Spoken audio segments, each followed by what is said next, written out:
What's up, everyone? Welcome back. This is the season review, roster review of the Cleveland Browns, the 1-15 Cleveland Browns. Another bad year in Cleveland, but a lot of optimism going forward with some breakout players, a new coach that a lot of people are optimistic about in Hugh Jackson. So we're going to take a look at the roster here, starting at the quarterbacks. I really had to move all of these guys down.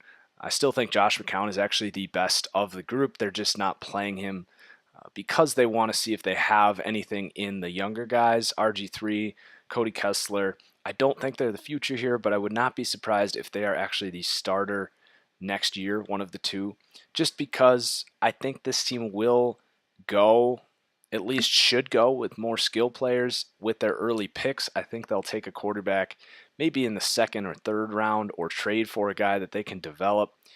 But I just think that this team needs a few more pieces around the quarterback before they throw a guy in there just to get crushed. So that's my take on the Browns quarterback situation. Onto the running backs. Isaiah Crowell had a great year, kind of settling down after, having a rough college career, some off the field issues, but definitely finding his role in the NFL as just a bruising power back with great acceleration. Duke Johnson, I'm not a huge fan of. A lot of people like him, but I don't think he's quite there with like the Gio Bernards, Theo Riddicks, guys that are good enough out of the backfield catching the ball that can really make a role for themselves. I don't know if I see that in Duke Johnson. So I had to move him down.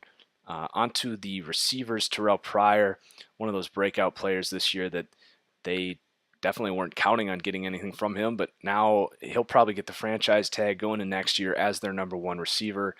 I'm really excited to see him develop because he's technically, you could say, a rookie this season and had an outstanding year. Really one of those freak athletes with size at the position. And then Corey Coleman, another receiver I really like. And then anything they could get from Josh Gordon would just be, extra icing on the cake because they really hit on Corey Coleman. I think he has a lot of agility and great hands, good route running. Seems to be a good fit. And then Terrell Pryor, of course. So, if Josh Gordon could get his life together, this could really be a great receiving core, not to mention Gary Barnidge, solid tight end. This offensive line, not bad. Going to need to upgrade on the right side of the line. I had to move Greco and Passasor's rating down. I thought they were a liability on the right side of the line. And then the defense, so they hired Greg Williams, the former Rams defensive coordinator, and I think this defense is actually going to take a pretty big step up because I think their personnel fits the 4-3 scheme much better than the 3-4. So you take a look at, Emmanuel Ogbah now going to play as a D end, and you're going to move Stephen Paya onto the inside and Danny Shelton. The D line itself could use an upgrade, but these linebackers is why I'm optimistic about this defense. They can really build it around Jamie Collins, who started to settle in Cleveland after being traded over from New England and had a pretty solid year afterwards, and he got the big contract. I look for him to continue his path to being a superstar defender. I talked a lot about him before the season started. I was stunned with his struggles early in the year and then the trade to Cleveland, but he willing to stay in Cleveland and seems to be ready to grow with this defense now, especially as he fits well into that 4-3 scheme in the outside. And then I really like Christian Kirksey. So does Madden. I didn't change his rating. I moved Collins up a little bit, by the way.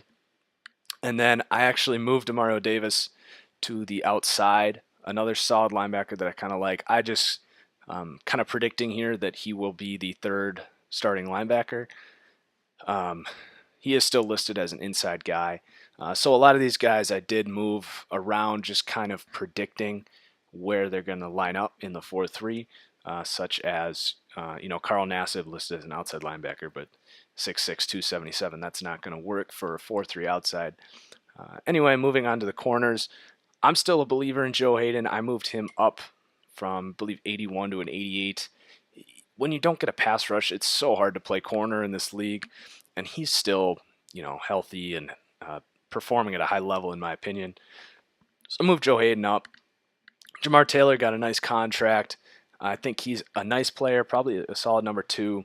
We'll see if he can continue to grow in his first year after a big contract.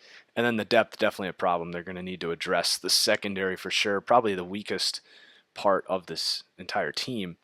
And then the safeties, nothing too much to get excited about. Tramon Williams looks like he's going to be moving to safety next year if he's still on the team. And then I like Ibrahim Campbell, but we'll see if he can establish himself as a long-term starter, good athlete out of the Big Ten. So that concludes Cleveland. Season grade, I'll give them a B. They really didn't have a chance with this roster, but they found their coach and they have some youth and they got defenders to build around like Jamie Collins. So we'll see what happens. They're going to have a lot of picks, and their division's actually kind of getting weaker as time goes on here. So that's it for the Browns. Next, we're going to talk about Tampa Bay. So I hope you guys are enjoying these team-by-team breakdowns, and we'll see you for Tampa.